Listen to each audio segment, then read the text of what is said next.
We completed the basic foundation for Reputation late last year, and followed that up in the first quarter with the release of the Delphi Mobiglass app that allows you to see exactly how different NPCs and organizations feel about you. This is a critical system within the game because it's the key mechanism by which you'll unlock more challenging and lucrative opportunities and gain access to organizations and areas that will bestow various benefits. We're still missing a few key pieces of the puzzle though, and can't yet fully exploit this system. So over on the mission side, only the bounty hunting services give you a nice gradation of challenges at the moment, offer you more interesting missions as you gain reputation with them. Can you go into a little bit of detail about why this is? Essentially, whenever we want to make a new mission, or even just a very small variant on a mission, it requires an entirely new record, a new chunk of data that we have to put into the system, and that takes time. To build out any kind of ladder is an awful amount of time, honestly. Some things that we want to do is just kind of make it so that some of that is more systemic and a little bit faster, and by doing that we will be able to kind of explode wide, making it so that we make one mission, one template, and then just give it some variables that have some ranges. And by doing so, we can then allow it to almost generate its own chains of missions with difficulties that are driven by how much reputation you have, and those can give you different amounts of rewards and spawn different amounts of enemies and put things at different distances, etc. Just kind of dynamicizing that mission variation. Yeah, and there's actually a lot to this, a lot of additional complication besides the mission itself, because when you think about it, you may have a mission giver, and the mission giver looks at your reputation and decides that he's only going to give you the junior starter missions. And so he calls up the, go kill bad guys in this particular section, and he basically says, you know what, given your reputation, I'm going to assume that you can only take, a difficulty value of 1. And passing a difficulty value of 1 into that mission will only create 1 or 2 guys, and your reward will be of a considerably lower rate than it would, than what it might otherwise be.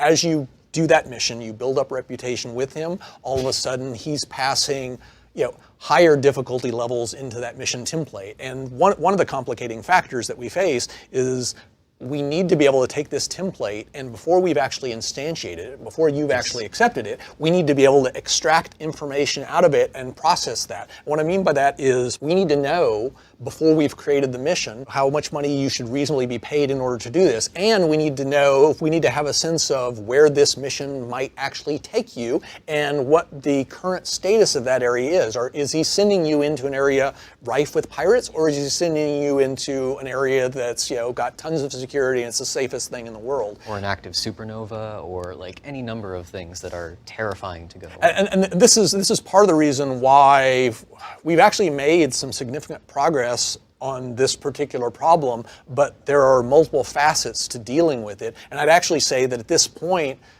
we're in a relatively good place on the underlying the dynamic mission side, and we've still got a considerable amount of work to do over on the actual UI side to take a mission template, look at your reputation, create some proxy references to that mission template with different metadata associated, and then assuming that you actually select option number 3, which has metadata this, then we'll instantiate the mission, pass in the metadata so that it actually customizes it as appropriate for the selection that you were just shown, and you can then go off and execute that mission, and you'll be paid the correct amount, and you'll encounter the appropriate amount of difficulty for what you were promised and for what he thought you were capable of doing given your reputational level. Because we already do have in-game something that players can kind of play with right now, the bounty hunter chain, which is effectively what this will look like to players. It's just a matter of that took a lot of setup, and now it should be something that we can pretty much like click a few buttons and we're good to go. That's exactly like in the end, it's all about allowing you to as quickly and easily express a solution to the problem of, I've got a mission giver. This mission giver is going to dispatch you to deal with with bad guys.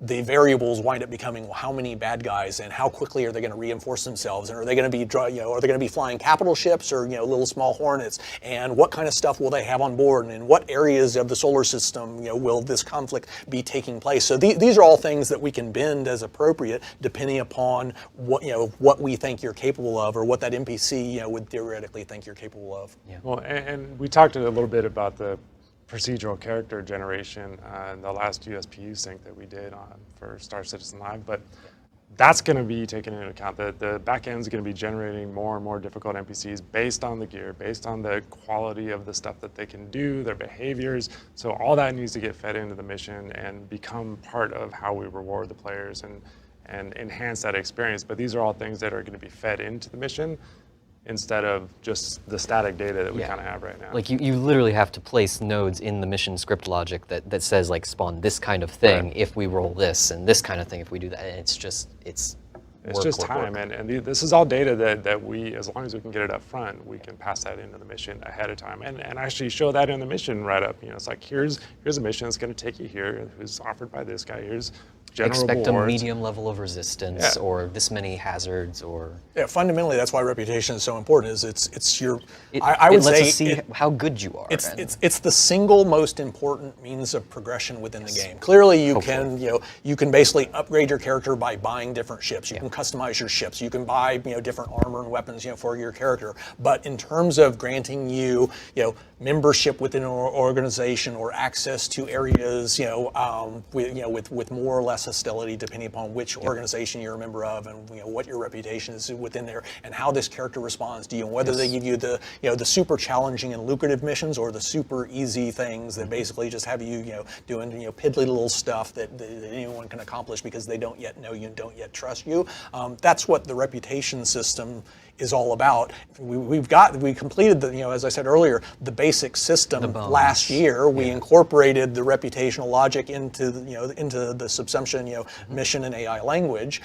We got the Delphi app so that you can actually see what your standing is with all these different NPCs and organizations. The one piece, the key piece of the puzzle that we're still missing is the ability of the mission system to basically have the mission templates created that actually take these inputs and then be able to feed them in and have it customize itself as appropriate. And related to that is and it's no small challenge. It is going to be a fair bit of work to adapt the UI to actually allow for this. And that's just on a brief aside, one of the big tasks remaining on the USPU group for next year is going to be refactoring the entire mission interface and converting it from the old Flash tech to the building blocks tech.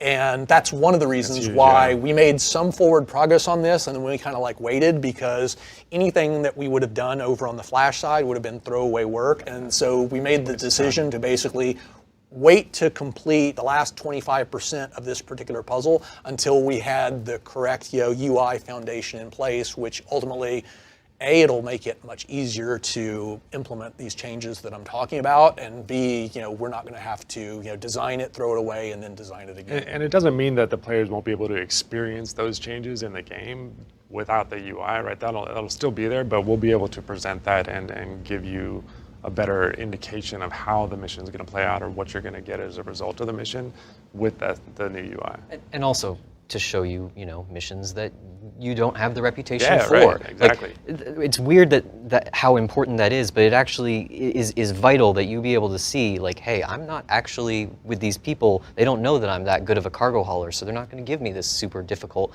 cargo hauling mission. You got to know what you're striving towards too, as well, right? It's like I want to get better at this. I want to do missions with these guys because that's going to push me to go and get that one right there. That offers this much extra reward or this membership here. And I don't want to go into this. I just mean this is a topic for another day. But I was just going to briefly mention orgs, perks, benefits. So we're talking about reputation, and you can see your standing with with different organizations, with players, and we will at some point next year start to move forward with. When I say orgs, perks, benefits, you guys know what I'm talking about, which is basically all of the benefits that may be conveyed upon you just as a result of being within this organization or having a certain level of stature within this organization. This may be anything from expedited ship deliveries. After your ship gets blown up, you don't have to basically pay a fee to basically get it as quickly as possible. That's automatically covered. You may get discounted prices at certain shops. You may simply not get a hostile response from pirates in this area if you're a member of the Pirates Guild and things of that sort. And so this plays into what we're talking about here because you're able to look at an organization, you're able to understand what kind of benefits it conveys to, its most exalted members, and then you can decide whether or not you want to basically try to increase your ranks, within there. And in terms of doing that, the challenge is simply having enough mission variety and diversity to enable the player to feel, hey,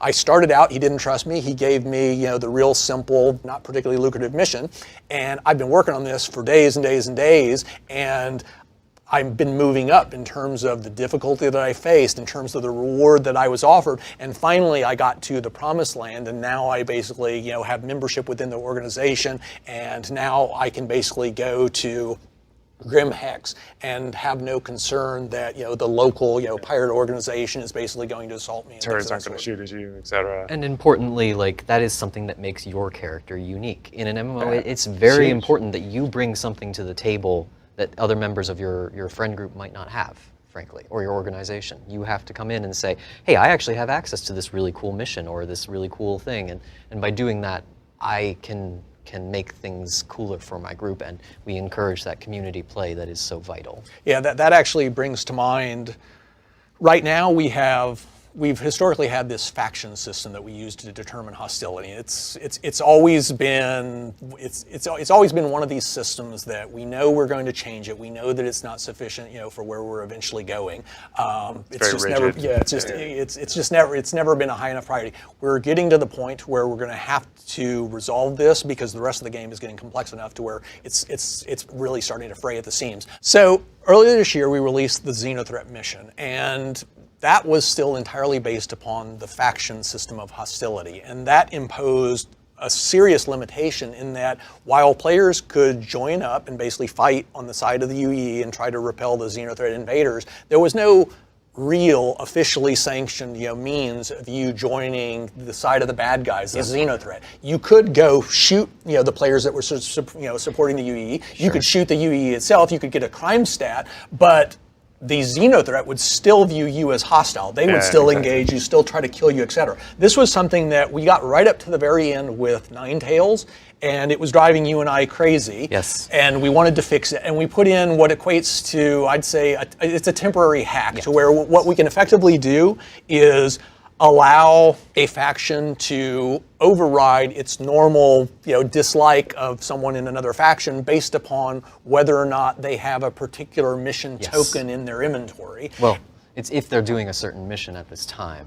And that is honestly not how we want to do this. 100%. So in this particular case, if you accept the support Ninetales, mission, suddenly everyone then flips. They would normally view you as hostile, but because you're holding that, that token, that mission reference, they'll go ahead and grant you an exemption. But this is, it is clumsy. It was viewed as a very temporary solution. The long-term solution that we've always discussed is going to a more reputational, based, hostility system. Can you go into a little bit of detail about why that's so important and what kind of additional things we'll be able to support in the future when we have such a more flexible system? Sure. I mean, the why it's important is fairly obvious. Like, if I have to make sure that you have a certain mission in order to do something, then I can't say, for instance, you can't go to Grimhex. I'm sorry, you're on the side of the police. Like, they will shoot you. That is a problem.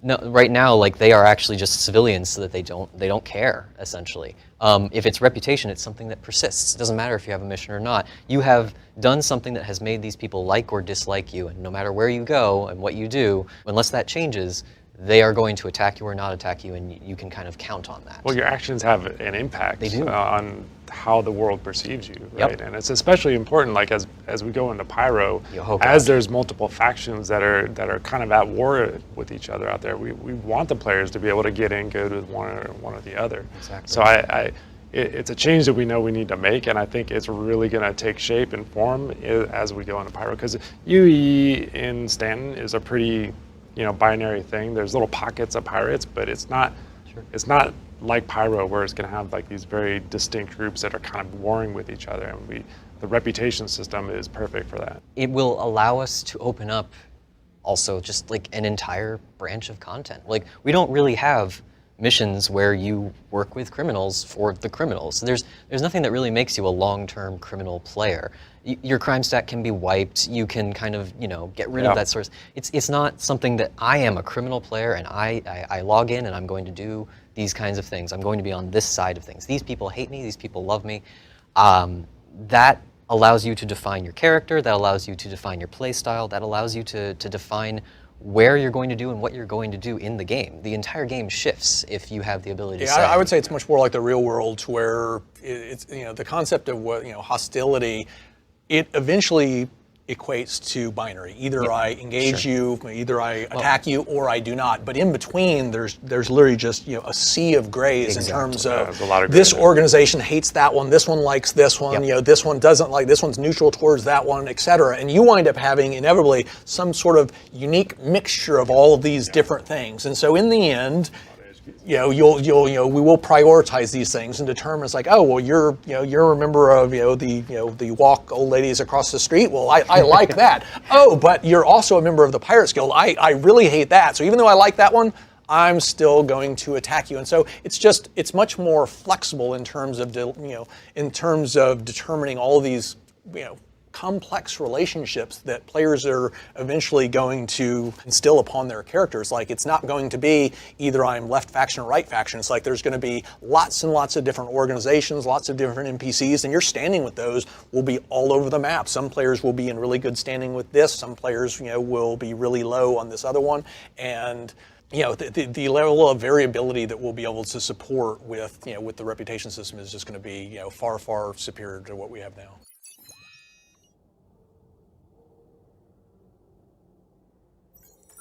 Dorsey, you implemented the Nine Tails mission, which allowed players to fight on either side of the conflict. How does the gameplay experience differ depending upon which side you choose to support? And can you explain how this actually, in the end, wound up being a server optimization of sorts? Well, I mean, you kind of hit the nail on the head. What happens differently is if you are on the lawful side, you are working for Crusader Security, they are sending out scanning ships to try and locate the Nine Tails fleet. And you have to go and protect those. And then once you have found that fleet, you go and destroy that fleet. You are killing ships until you basically deplete their resources and make them retreat from the area. On the Nine Tails side of that, you are, of course, going and hunting those scanning ships. You are given their locations and you're told, hey, go destroy these. And then once the fleet portion of it gets found, you go and try to defend that fleet. And if you can hold them off for long enough, then Nine Tails will actually win, and Crusader will be unable to drive them away before they achieve their objective, essentially, which is a hidden objective that we aren't revealing at this time. But we are now. But, well, the genesis of this, though, Nine Tails was not originally actually supposed to be a PvP event at all. It was much like Xenothreat, supposed to be just pure PvE. That had performance problems, frankly. Spawning enough ships in a pure giant fleet battle to challenge 30 to 50 players made the server just tank. It was incredibly painful, and it just didn't play very well. It also, to be honest, was the same thing as what Xenothreat already had done. And I wanted to do something a little different. And that kind of combined into this push to get the aforementioned kind of duct tape solution for hostility in, so that you can align on both sides. And by doing that, I make it so that I don't need to spawn ships to challenge 30 to 50 people. If things are running smoothly, I have 25 versus 25, and I don't need to spawn really just about anything. Right.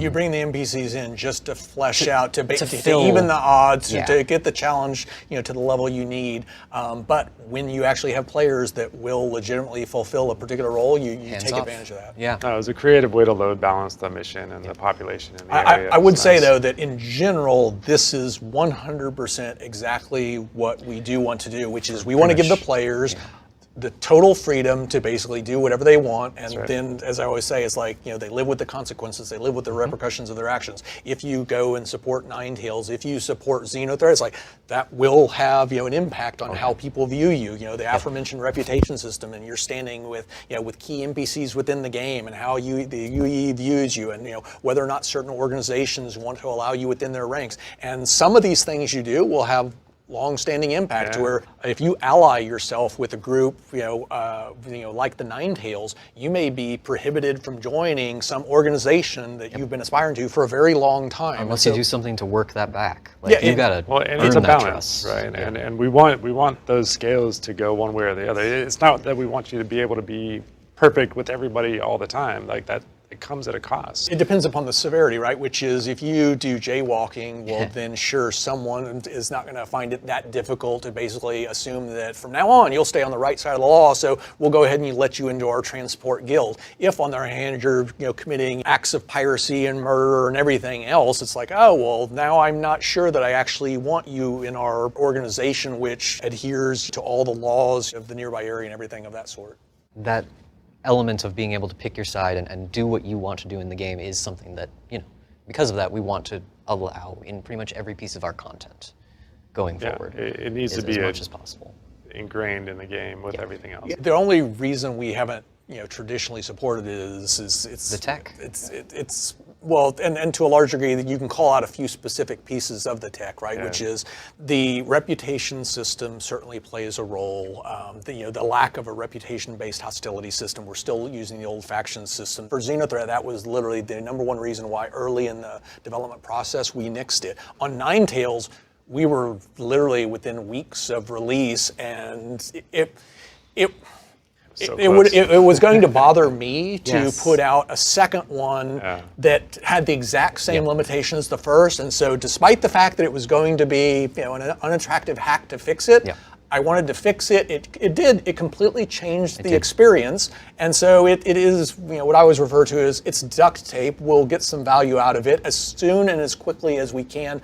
Convert the hostility system over to the proper reputational version. We'll do that, but in general, for the short run, we can continue to use this hack for some other missions that we have in the hopper. And once we have that reputation version in, we will update Ninetales to handle that, and it will play better as a result. Yeah, that's actually another point that I wanted to touch on a little bit, which is, so we did Xenothreat, and we released it, and then we basically brought it back and did some relatively mild alterations. We changed how 2 middle phases basically transitioned automatically between them as opposed to being distinct, so that we could have the whole salvage process, and then you had the climactic battle, and it kind of rolled around, but there was still salvaging during the later part.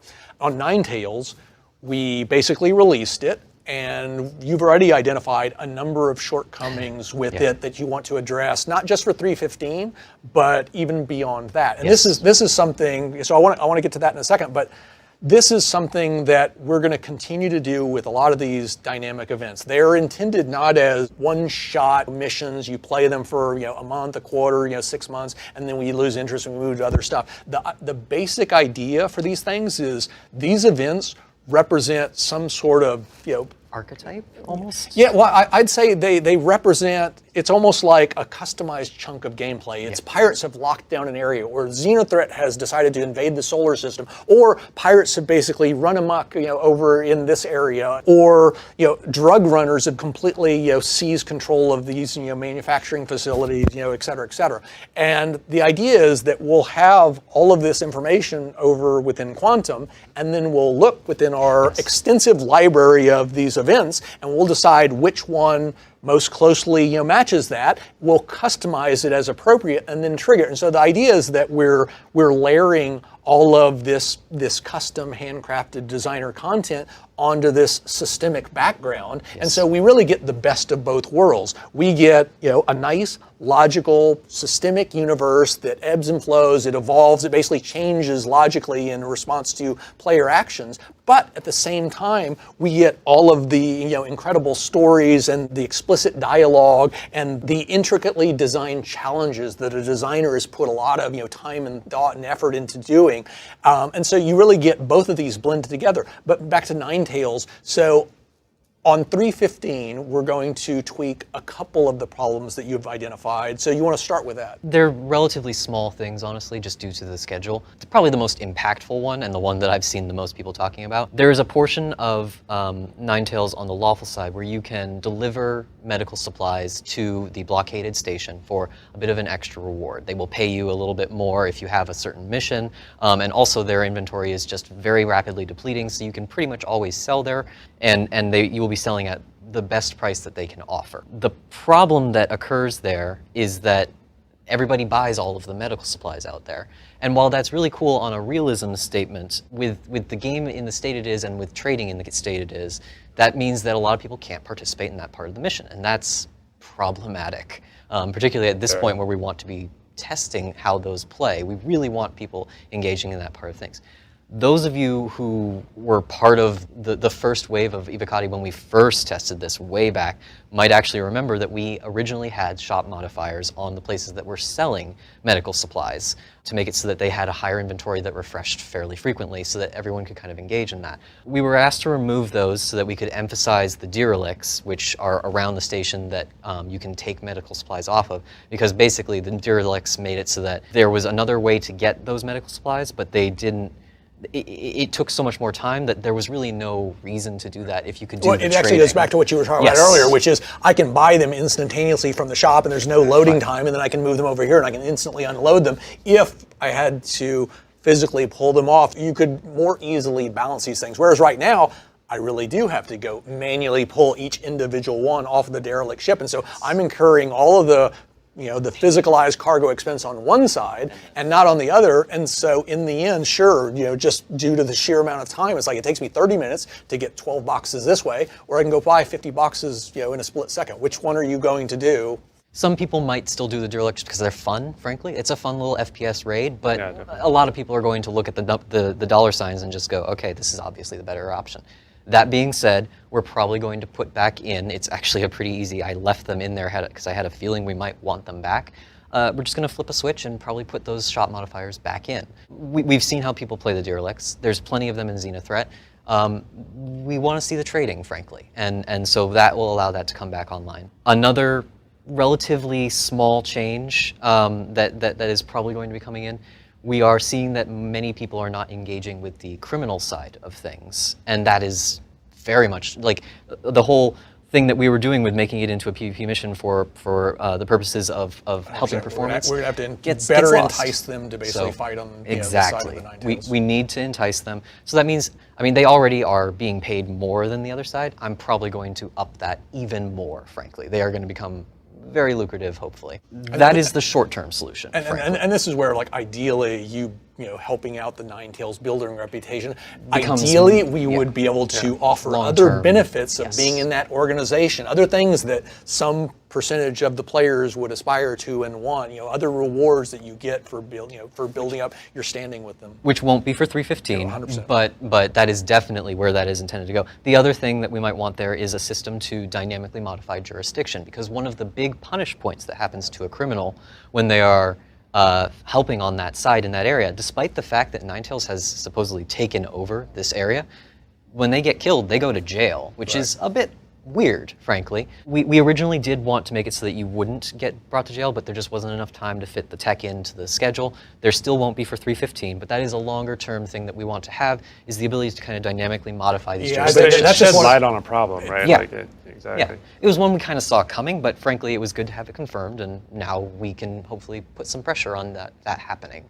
Yeah, we have a lot of those. We added we had the shop modifiers, we had the probability volume modifiers, we added the ability to do the quantum lockdowns through the dynamic events and stuff. We haven't yet added the ability to add the dynamic population modifiers. And so this one was, as you said, we knew this was going to be an issue. You can't necessarily get everything you'd like into every release. And so the point is, we got Nine Tails out. You had some other longer-term things that you wanted to address as well. Can you talk about those? Well, some of them, frankly, are just things that are going to be things that will naturally happen, to be honest.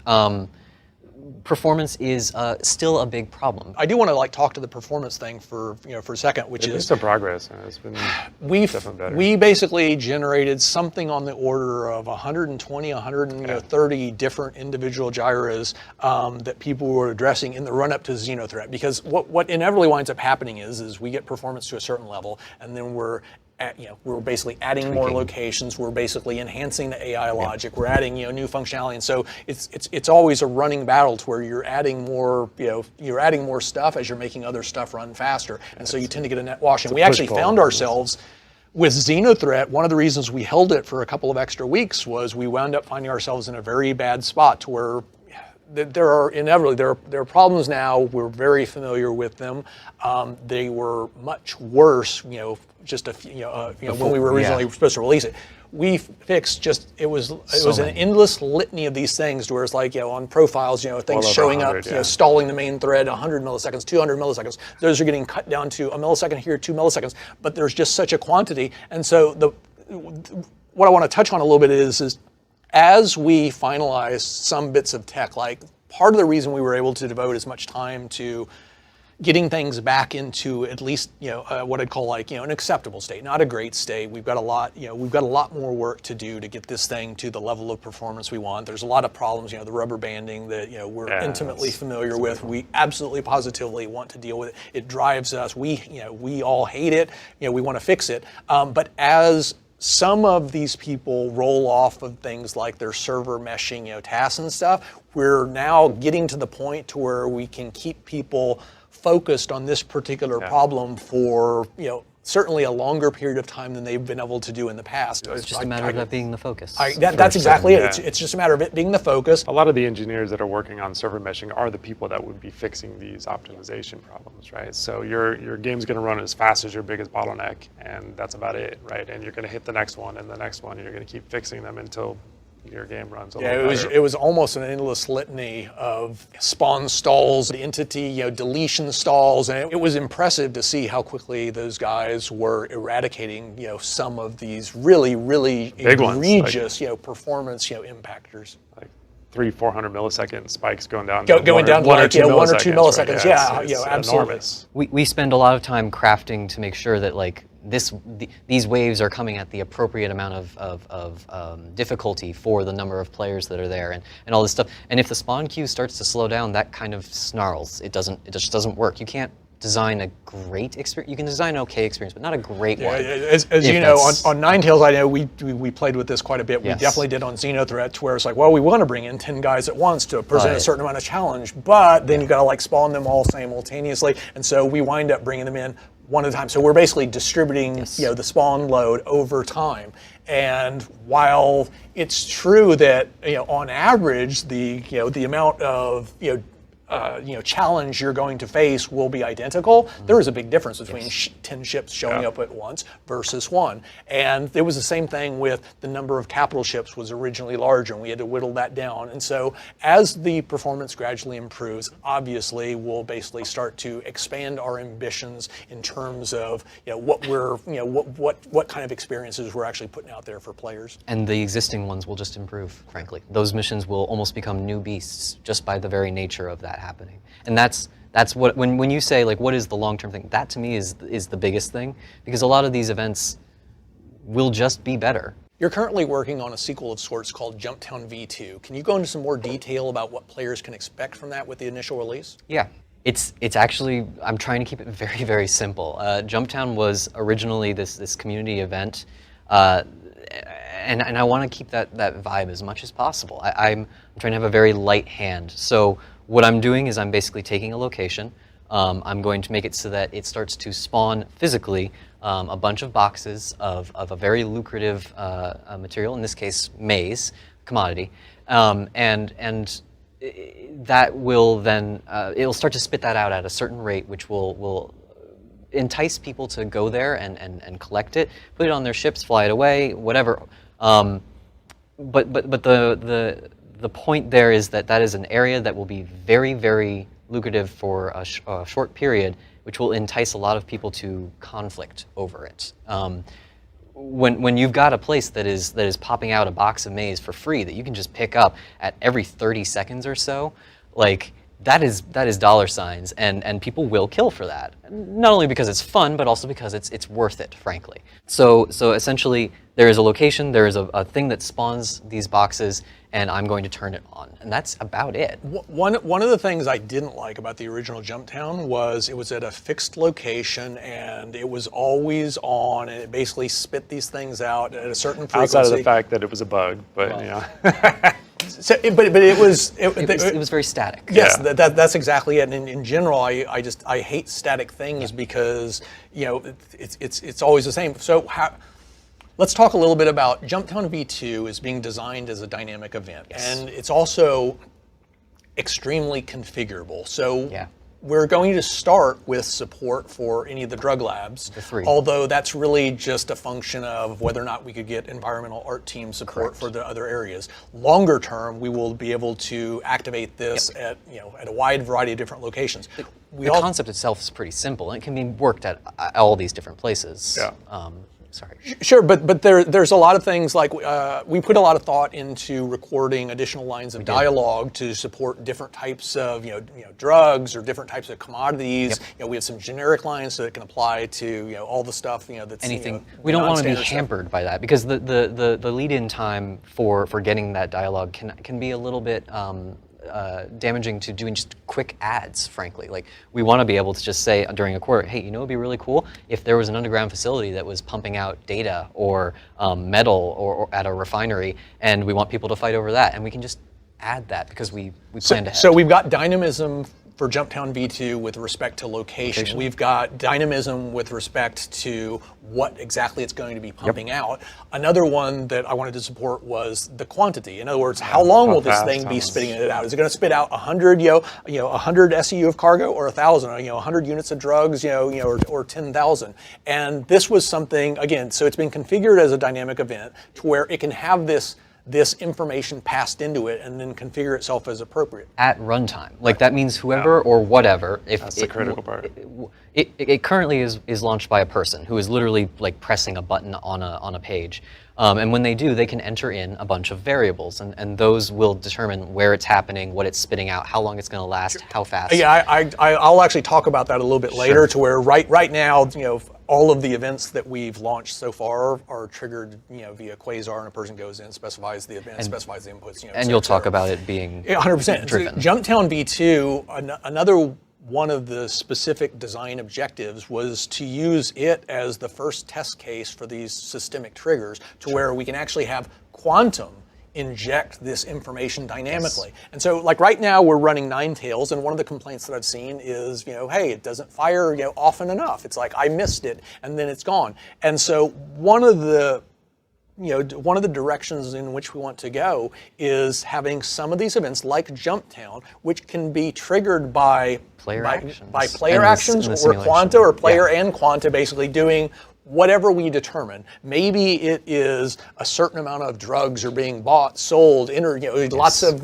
drug runners are basically traversing this shipping lane. Whatever kind of conditions we want to put, and then we can measure both on the quantum side, eventually, and then even in the short term, on the players, is like how many players are basically moving drugs back and forth here? Yeah. How many players are basically, dropping commodities off at this location? And if we have a dynamic event compatible with whatever these, whatever these conditions are, then we can go ahead and automatically trigger it and inject those customized parameters into it, so that it basically more accurately represents what's actually going on in that area. Right now, we're just shortchanging that, but eventually, yeah. That's actually, I like the whole Jumptown concept, but my favorite aspect by far is the fact that it's being designed as a test case for some of this up and coming systemic technology on the back end, so that we can start to go, at 3 a.m. conditions were met, and we're going to go ahead and trigger Jumptown on Lyria, and we're basically going to put this particular drug into it, and it's going to be 679 units of drugs, and however quickly players are there to basically pull those things out, that will be how long it lasts. And so all of a sudden you have it's a transient event, which is sometimes we may inject, we can scale this however we want, such that when these conditions are met, do we take the total number of delivered drugs or whatever and multiply times 10? So we can basically turn it into something that's going to range for an hour, or a day, or 10 days, or whatever else. But we can add that variable factor to where it's not always a constant. It's not always on for the entire for the entire lifetime of the release. It's not always 7 days. There's actually going to be it's going to depend upon what is really happening within the world, and that's going to cause it to be customized. It's just something that's happening in the game. I mean, it's You, natural events triggering in the world. You mentioned based people on- saying like Ninetales wasn't happening enough, and they would log on and they would wait for it to happen. That is not the goal. The goal is I log on and I see something is happening. There should always be an event of some kind that you could go and do. Maybe you log on and you want to do this particular thing, but also, oh man, that's happening right now? Cool, kind of thing. So Yeah, there'll be some of both. You know, Xenothreat is The big- obviously yeah. you know, the big ones, and then you've got what I'd call like the mid-range things like the Ninetales and stuff, where you're locking down an entire area, and all of a sudden we've cordoned off a region, and we're not allowing you to easily transport disrupted the status quo. cargo back and forth to there, which basically starts knocking the prices up, which is why we added all the the price alerts and things like that, so that you can actually be enticed by the fact that, oh, this area that's been choked off, they really, really need copper, and they're willing to pay this. Don't you want to try to break through the blockade? That actually does kind of get to what you were saying earlier in terms of allowing some of the player ships that are going to, or some of the NPCs that are going to interdict you to actually be more effective at it as we start to expand those quantum interdiction zones to a larger size. it all interconnects. Yeah, and it could be influenced by players or the back end simulation. It's something that we'll be able to balance. We'll be able to pull analytics from the back end. It's measurable, and it'll be something we can tune over time. Another one on another point worth talking about on Jumptown for future directions forward is, and you and I have had this conversation a couple of times, is I would like to eventually be able to have NPCs basically fill in the other side. Like now, one of the inherent flaws in it is it's purely PvP, right? Which is I go there, I basically control that area, I get the loot for as long as it's pumping it out, and unless other players come and try to basically kick you out of that area, it's a cakewalk. And what we would want to be able to simulate, obviously, is if players are not going there, would Quanta, over on the simulation side, would they be attracted to, this value generator? Of course they would. Great. At what rate? And what rate's going to depend upon what it's spitting out, what the street, value of that stuff is, how far it is from civilization, and they therefore have to travel, et cetera. And so the point would be that we want to be able to, just as we were talking about earlier, we want to, with Ninetales, to where we were aligning, players on either side and saying, we'll use NPCs to basically, to balance it however we want. In this case, if there are 0 players on on the attacking side trying to take it over, well, we're going to have to fill those ranks with NPCs. That being said, one of the things that is called out very often as being an exciting portion of Jumptown, the original, was going there and not knowing if you were going to find resistance. That can kind of keep you on the edge of your seat a little bit. There's that, it's too quiet. So it won't always be 100%, but you don't need that.